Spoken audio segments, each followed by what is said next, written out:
ডিমলা উপজেলার ঝুনাগাছ চাপানি ইউনিয়নে শহীদ জিয়াউর রহমান কলেজ মাঠে জনপ্রিয় ইসলামী বক্তা তাহিরি হুজুরের হেলিকপ্টার অবতরণকে কেন্দ্র করে উৎসুক জনতার ঢল নামে। শনিবার দুপুরের দিকে হেলিকপ্টারটি কলেজ মাঠে অবতরণ করলে আশপাশের এলাকা থেকে হাজারো মানুষ মাঠ ও আশপাশে জড়ো হন। স্থানীয়রা জানান, তাহিরি হুজুরের আগমন উপলক্ষে সকাল থেকেই মানুষ মাঠের চারপাশে অবস্থান নিতে শুরু করে। হেলিকপ্টার অবতরণের মুহূর্তে উপস্থিত জনতার মধ্যে ব্যাপক উৎসাহ উদ্দীপনা দেখা যায়। অনেকেই মোবাইল ফোনে ভিডিও ও ছবি ধারণ করেন। আয়োজক সূত্রে জানা গেছে, একটি ধর্মীয় মাহফিল ও দাওয়াতি কর্মসূচিতে অংশ নিতে তাহিরি হুজুর ডিমলায় আসেন। মাহফিলে অংশ নিতে আশপাশের বিভিন্ন উপজেলা থেকে ধর্মপ্রাণ মুসল্লিরা উপস্থিত হন।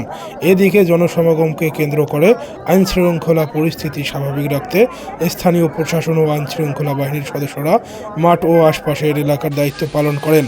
সার্বিকভাবে শান্তিপূর্ণ পরিবেশে তাহিরি হুজুরের আগমন ও কর্মসূচি সম্পন্ন হয়।